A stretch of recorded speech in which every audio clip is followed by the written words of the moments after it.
Sweeping public safety plan unveiled by Governor Phil Scott today. Thanks for joining us at 6. I'm Kat Villianzoni. And I'm Darren Perrin. The omnibus bill addressing bail, young offenders, and what some describe as a perpetual catch and release problem. According to state police, 2024 was the third year in a row with more than 20 murders.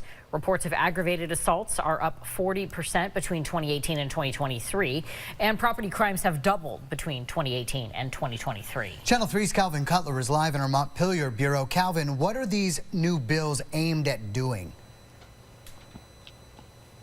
Yeah, that's right. Good evening, Darren and Kat. Governor Phil Scott says that a handful of people are taking up time and resources within Vermont's criminal justice system. And he says that government's lackluster response is causing people to lose faith in the system. The revolving door of justice.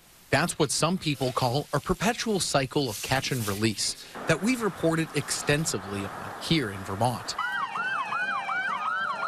In the wake of rising crime, Governor Phil Scott says state lawmakers need to create a culture of accountability. Having a community that is safe is something they expect and something we should deliver on. Scott and his team are pitching a package of bills they hope will alleviate public safety concerns, turning the Public Safety Department into a state agency, stiffening penalties for drug dealers, permanently repealing the Raise the Age initiative, which seeks to treat up to 22-year-olds in family court, and clarifying that bail can be used to hold repeat offenders who violate court orders accountable. We're in a slightly different environment now where there's, instead of 1 to 2 people a year, it might be, half a dozen, or more who are committing more egregious repeat violations, sometimes multiple times a day. State lawmakers spent millions last year aiming to alleviate the court backlog so people face their consequences sooner.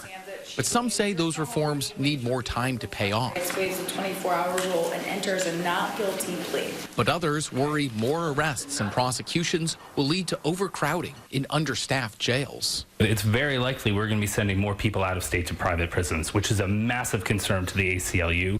The American Civil Liberties Union says investing in treatment, mental health, and rehab will save taxpayers money over putting more people in jail. They also say holding more people without having their day in court is a slippery slope. These proposals raise some real concerns from a constitutional perspective, from a policy perspective, and just about what's right for Vermont and making sure we have strong communities. But Scott says Vermonters are begging for action as they lose trust in the judicial branch. The young few public doesn't understand what we're doing, and they think something's wrong with the system, and we're trying to address that. Now, Governor Phil Scott says that this is one of several omnibus bill packages that his team will be putting forward, in addition to those around housing, education, and affordability. And we're going to get the details of how all of these packages will be funded during his budget address in about 2 weeks. Reporting in our Montpelier bureau, Calvin Cutler, Channel 3 News. Calvin, thank you.